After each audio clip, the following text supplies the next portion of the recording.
Greater Memphis Media. TSD TV, Tri-State Defender. And the revolution will be televised.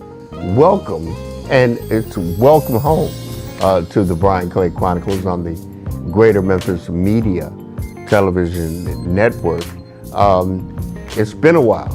We've been battling coronavirus, and some of you that know me know that I've had my own health challenges, but we are back. So our team has decided to make some vignettes of programs that we did last year and that we're bringing to you now. As you know, the Brian Clay Chronicles will premiere in November, a few weeks before turkey time. So we want you to sit back, relax, make sure you catch us on Facebook. You can go to the Greater Memphis Media page that we've created, or you can catch us on YouTube, the Greater Memphis Media YouTube channel, on where you catch a lot of your podcast and social media commentary. And we are the next vignette that you're going to see is with State Representative, Antonio Touche Parkinson. Antonio was one of the more fascinating and in-depth interviews where we really talked about a myriad of issues: voting rights, education. It just went on and on. And we did that particular interview at the National Civil Rights Museum. And Greater Memphis Media wants to congratulate and welcome Dr. Russell Whittington, who is the new CEO at the National Civil Rights Museum. So we ask you to sit back, relax, and watch the Antonio Parkinson interview with Brian Clay on the Brian Clay Chronicles.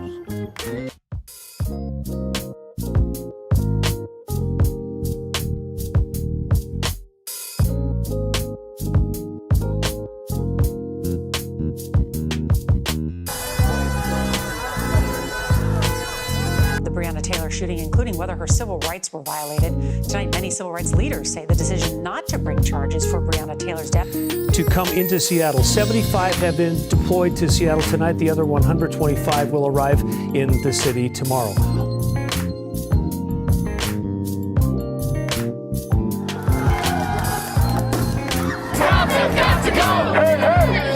Black, white, blue, green, orange, that's out. A death is a death. All the young cats out there, and even the older ones, older than me, it's a lot more life to live out here.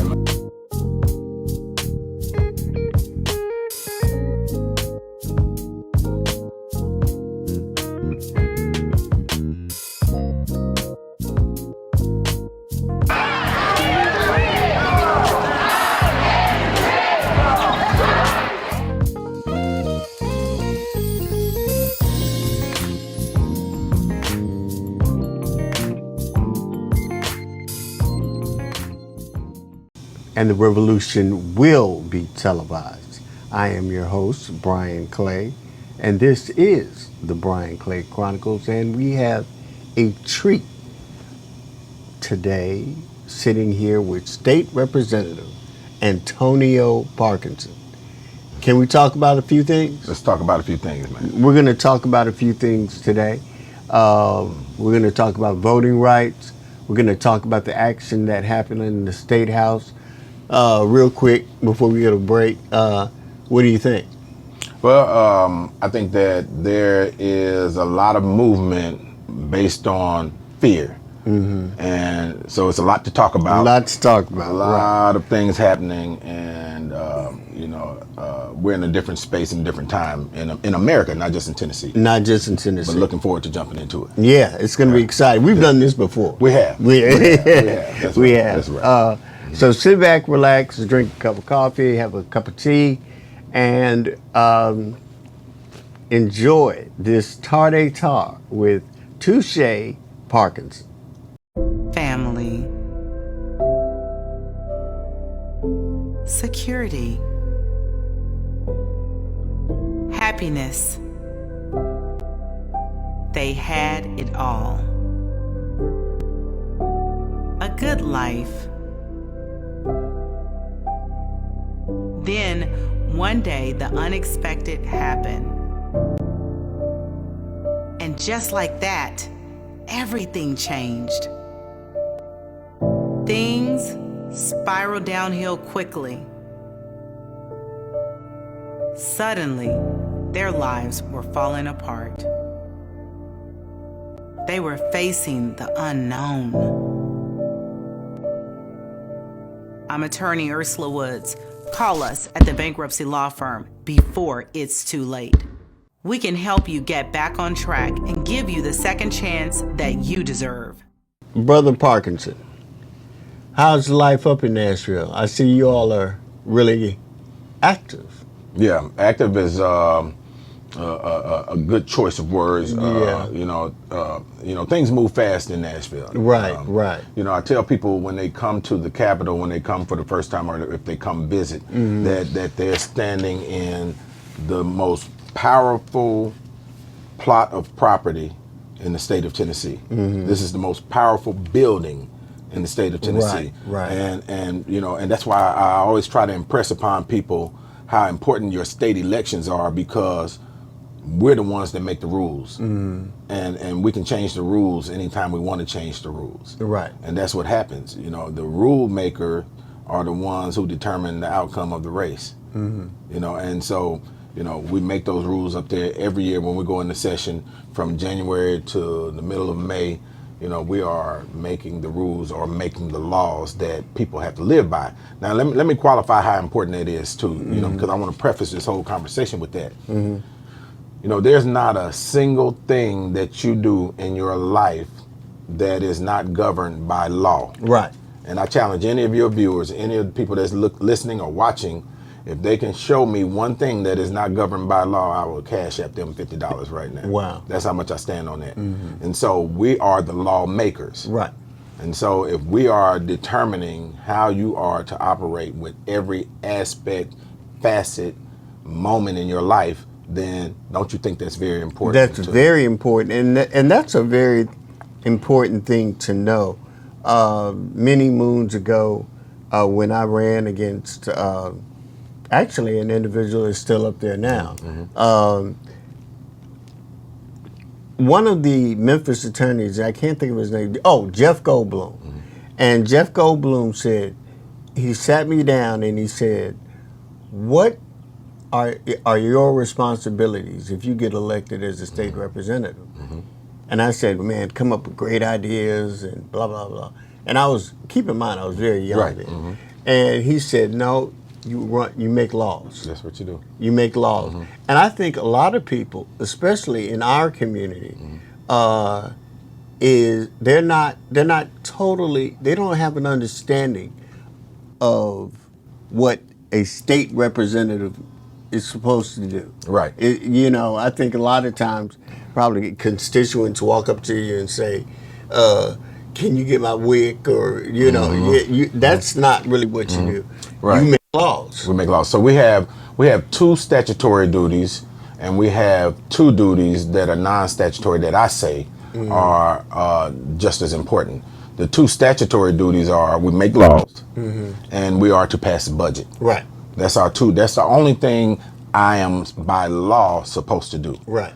But constituent services is another duty that I take extremely serious. Make sure. Now, tell us about constituent services. So constituent services, when our constituents are dealing with challenges, they call their state representative, and they get directed to either the resources that they need to either fix the challenge, or we try to find a way to make things happen for them. I'll give you an example. Okay. Of so unemployment was my #1 constituent issue this year, for the last 2 years. Right. Unemployment benefits, because the state is over the unemployment benefits being doled out. So if you're out of work and you file for unemployment, it falls under the State Department of Labor. Okay. But our governor, in his State of the State address, basically boasted about the fact that our unemployment insurance was safe, and it was solvent. And we were one of the best in the country in regards to not having depleted the unemployment insurance fund. Okay. Now, but keep in mind, at the same time, we were having people who lost their jobs due to the pandemic that were never receiving the benefits that they were due to receive. Okay. So what that says to me is that it was intentional to slow the rollout of these benefits to the people who had paid into the unemployment fund, right? And he said we're solving, and what that has done is it has made it so that these businesses don't have to pay more into the unemployment fund. Right. And so, and to me, that's sadistically cruel. Right. You have people that are losing homes. You have people that are having issues with feeding their families. Right. Or getting around. Right. And these people have worked and paid into this, into this fund, and now you want to hold the money and not get it to these people. And the last thing on that. No, go ahead. We have people that are still calling us because they never received their unemployment benefits from when we went into quarantine last March. Not this March. March of 2020. So, whether you're planning for a comfortable retirement, preparing for her big day, or saving for graduation day. I know it's a lot, but what do you think? We can help with that.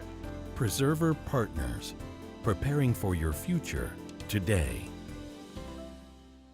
This is the Brian Clay Chronicles, and we are again at the National Civil Rights Museum in this beautiful library, and there's a picture in here somewhere of Beverly Robertson, who did some great things when she was chair here, and now she's moved on to the Chamber of Commerce.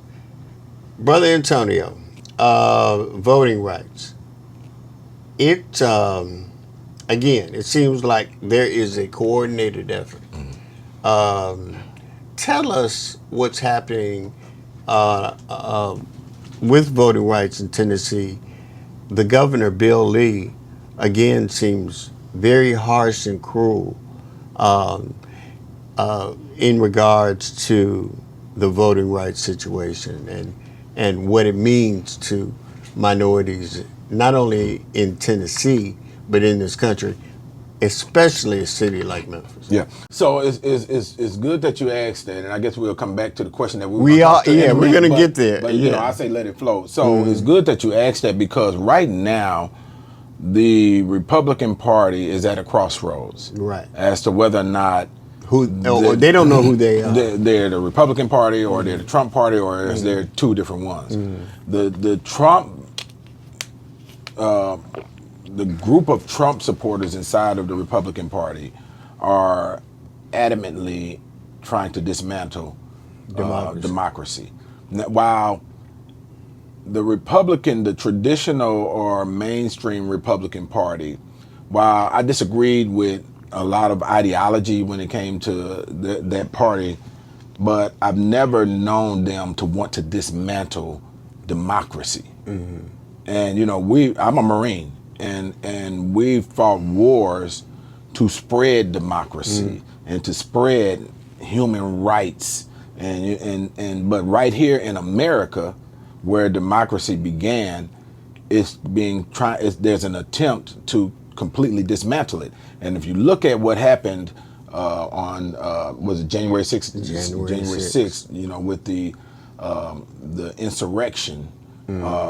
At our United States Capitol. Can you imagine if that was us? Can you imagine if Barack Obama got up and gave that speech prior to it? He would be in prison. They would have handcuffed him on the stage, right, and charged him with treason. and any of us that, we can qualify this because there was a young lady that drove close to the Capitol and she was gunned down in her vehicle, let alone killed, let alone storming up the Capitol stairs. You're right. And everybody's still living for the most part. But those members that were there to protect the Capitol and protect those legislators, a couple of them were killed. Yeah. Right. And so, but that could never ever, we wouldn't even get we wouldn't even be able to touch the barricade. No. The bike rack, before, we were either tased, killed, or maimed, or carted out of there. And so, but it's an unfortunate, this is honestly, to me, one of the saddest periods, darkest periods in American history, outside of slavery. Because you now have, number one, the weakening of our country globally. Right. You now have the most divided our country has been in a long time. And you have the uplifting of not only those that want to tear the country down in everything that makes it America, but also their racist intent. Right. Elevated. Right. And and it puts us in an extremely precarious position, and especially those of us that are people of color. And the one thing that I think that's important to tie to this is it's not new in America. No, it's not new because if you the devil never comes and does anything new. Right. There's nothing new under the sun, as a matter of fact. But if you look at what was happening pre-Civil War, during the Lincoln administration, the same riots, the same unrest, the same storming, the same killing of people of color was happening then, and I'm talking about free people of color. It was happening then, and that history is just repeating itself. If you ever get a chance, watch the movie Gangs of New York. You're right. If you ever get a chance, get away from the love story of Cameron Diaz and Leonardo DiCaprio, and look at the political story. It's an amazing, it's a very powerful story. And it's set in that period of pre-Civil War during the Lincoln administration, and it shows you the unrest that was happening in New York. Remember, we all get this idea that the North was for freeing the slaves and the South was not, but everybody in the North wasn't with that. Everybody in the North didn't want to be involved in that. They didn't care if them black folks were enslaved or not. Right. They just wanted to make their money. They wanted to make their money. So, with that being said, very powerful statement, voting rights. Voting rights, in order to preserve the people in power, in some cases in power, people will do anything to be able to suppress other voices being heard. And so it's not necessarily the governor. The governor is in position, but the governor cannot make the rules. Okay. He cannot make a law. Let's say that again, because that is something I think most people in our communities are not aware of about the governor. So the governor can't just say, I want to do this and that's how it's going to be. No, the governor, no one can make a law except for lawmakers, which are state representatives and state senators for the state of Tennessee. And then at the federal level, you got your U.S. representatives, House of Representatives, and your U.S. senators. Right. And at the local level, they can't make laws, but they make ordinances, local ordinances or city ordinances. That's your city council or your county commission. Right. So the legislative branch is your lawmaking branch. Remember, L, legislative. Right. L, lawmaker. Right. L, lawmaker. Right. And so those are the only people that can make laws. And so when we make the laws, the governor, his job is to either sign it into law or veto it. And so that's his role. Now, he don't have to sign it, But now keep in mind now, don't get it twisted. A lot of the laws that we pass are laws that he supports, and he asks members of the legislative branch to carry and to draft and to get passed so he can sign it. Family. Security. Happiness. They had it all. A good life. Then, one day, the unexpected happened. And just like that, everything changed. Things spiraled downhill quickly. Suddenly, their lives were falling apart. They were facing the unknown. I'm attorney Ursula Woods. Call us at the bankruptcy law firm before it's too late. We can help you get back on track and give you the second chance that you deserve. Whether you're planning for a comfortable retirement, preparing for her big day, or saving for graduation day, I know it's a lot, but what do you think? We can help with that. Preserver Partners, preparing for your future today. State Representative Parkinson, we have found ourselves in a quagmire, not only fighting the voting rights situation, but 1619, a young lady who, what did you call her? A star? Superstar. I call her London Lamar, the superstar. London Lamar, the superstar, was on television, really giving people the business, and so you were also with her, giving people the business about 1619. Before we get into it, because it's an issue that makes us very angry, tell the people in Memphis what 1619 is.